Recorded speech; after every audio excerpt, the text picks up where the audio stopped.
This episode discusses the key takeaways from the Communication and Engagement Guide.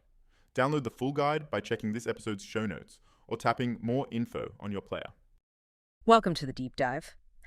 Today we're tackling a resource guide, a pretty general one actually, about impairments and disability. That's right. But we've got a specific mission, especially for you if you're a track and field coach.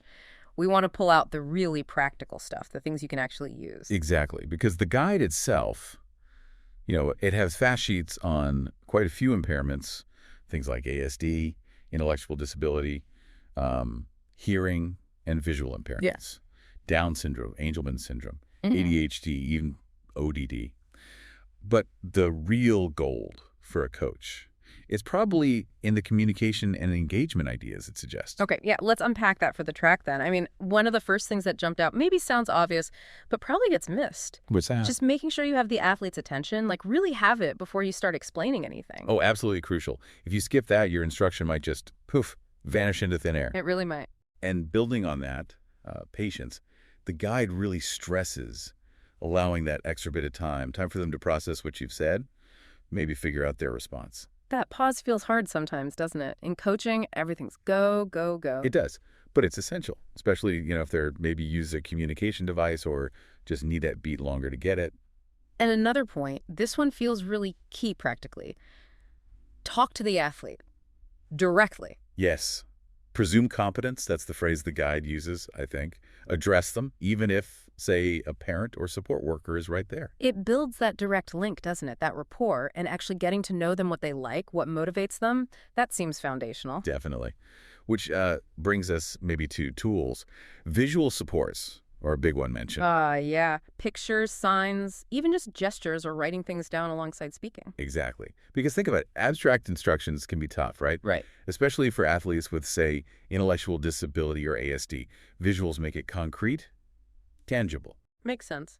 I also thought the bit on language was, really useful. The positive framing idea. Instead of the don'ts. Right. Instead of don't run inside, try walk inside.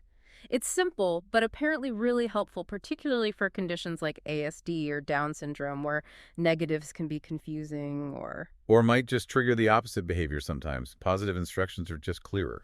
So, okay, we've got these kind of core things. Attention, patience, direct talk, visuals, positive words. But the guide also gets specific, doesn't it? Based on the impairment. It does. And that's important because one size doesn't fit all. For an athlete with a hearing impairment, for instance, simple things. Reduce background noise, make sure they can see your face clearly. Lip reading, expressions, they matter. Right. And for visual impairment, being super precise with language? Yeah, none of this, it's over there. It has to be, the starting block is 3 steps directly in front of you. Clear, specific directions. And identifying yourself when you approach. Got it. What about things like ADHD, executive function challenges? The guide suggests things like visual schedules. Breaking tasks down, maybe having a clear, simple list of track rules posted visually. Helps with focus and structure. Okay.